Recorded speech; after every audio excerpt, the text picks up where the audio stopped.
నవ్విపోదురుగాక నాకేటి సిగ్గు అన్నట్టు కొందరు నాయకులు తీరుతీర్ల కథలు పడుతుంటారు. ఇయాల చెప్పిన మాట రేపు ఉండదు, రేపు చెప్పిన మాట ఎల్లుండి ఉండదు. వాళ్ళది నాలుకనా తాటి మట్టనా అని డౌట్ వస్తుంది ఒక్కోసారి. వాళ్ళ మాటలు వింటుంటేనైతే నవ్వన్నో ఏడవన్నో అర్థం కాదులా. అయినా వాళ్ళు అవేం పట్టించుకోరు. సరే గాని మా రాజేష్తో మాట్లాడి కొత్త విషయాలు ఏమున్నాయో అరుచుకుందాం.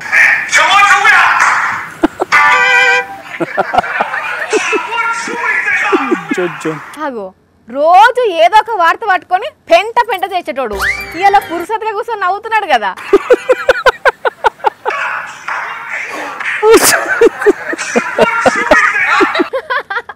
ఓ రాజేష్ అట్లా నవ్వుతున్నావు, అంతగానం ఏముందా ఫోన్లా? వేసేసాడు, మళ్ళీ వేసేసాడు.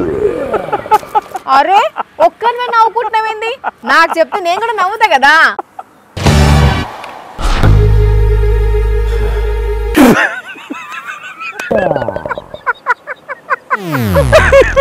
వారి పిచ్చి గిట్ల లేచిందా? ఆ నవ్వుడేంది? అది అంటారు చూడు, ఆ బంగు అదేమో తాగినవేంది?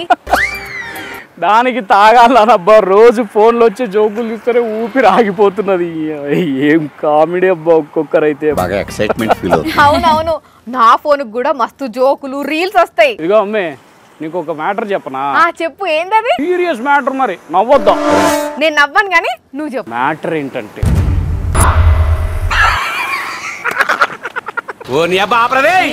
పోరనుకున్న వారెత్తు ఏం పుట్టిందిరా నీకు? నవ్వులాట్లేకున్నా నీకు? నువ్వు కూడా నవ్వమ్మే, పాను హుషారుగా ఉంటది, నవ్వా.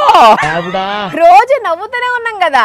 ఉచిత ఇసుక ఇస్తామని చెప్పిన చంద్రబాబు టన్నుకు 1300 వసూలు చేసుకుంటా అదే ఉచితం అని చెప్పినప్పుడు, కరెంటు రేట్లు పెంచుకుంటేనే నాణ్యమైన కరెంట్ ఇస్తా అని అప్పుడు చెప్పి, ఇప్పుడేమో నేను ఎప్పుడు అన్నట్లు అనలే అని మాట మార్చినప్పుడు, ఎంతమంది పిల్లలు ఉంటే అంతమందికి తల్లికి వందనం స్కీమ్ కింద 15,000 ఇస్తామని అప్పుడు చెప్పి, ఇప్పుడు ఒక్కరికే ఇస్తామని జీవో తీసినందుకు ఏడవలేక నవ్వుతున్నారు జనాలు. ఇంకేం నవ్వమంటావు? నవ్వాలమ్మే, నవ్వకపోతే నడవదు. ఏమైతే నవ్వకపోతే? మన దగ్గర ఊరుకుంటారేమో కానీ జపాన్లో అలా ఊరుకోరంటమ్మే. రోజుకొక్క తూరైనా నవ్వాలంట, లేకపోతే తోలుకు పోయి జైల్లో వేస్తారంట, తెలుసా? అవునా? అదేంటది? అక్కడ నవ్వులది ఒక చట్టం తెచ్చినారులే, అందుకే నవ్వుతూ ఉండాలా. నవ్వు నవ్వు నవ్వు నవ్వు నవ్వు నవ్వు నవ్వు నవ్వు నవ్వు నవ్వు. ట్యాక్స్ కట్టుమనో రూల్స్ పాటించమనో చట్టం చేస్తారు గాని నవ్వమని చట్టం చేసుడేంది? గమ్మతున్నది. గుర్తుగా ఎట్లా నవ్వొస్తుంది అయినా? రోజుకొక్క తూరైనా నవ్వాలంటమ్మే. జపాన్లో నవ్వుల చట్టం ఒక తీసుకొచ్చి ప్రతి నెల 8వ తారీఖున నవ్వుల దినం అని పెట్టి, ఆ రోజు దేశంలో అందరూ నవ్వాలని చెప్పి రూల్ పెట్టినారు. ఆఫీస్లో ఎవరైనా కానీ ఉద్యోగులు ఖచ్చితంగా ఆ రోజు నవ్వి తీరాలంట, తెలుసా? అందుకే నవ్వమ్మి నువ్వు కూడా.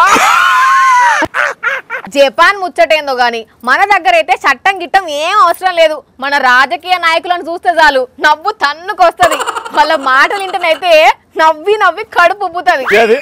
నువ్వు కూడా ఒక్క తూరు నవ్వమ్మే, నవ్వు నవ్వు నవ్వా. వద్దులే, అట నవ్వితే కొండముచ్చి నవ్వినట్టున్నది.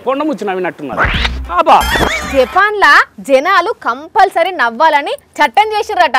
ఆ ముచ్చట పట్టుకొని నవ్వుకుంటా కూర్చున్నాడు మా రాజేషు. మనకు చట్టం ఎందుకు? మన లీడర్లను చూస్తే ఆటోమేటిక్ గా నవ్వొస్తుంది. అవునా కాదా?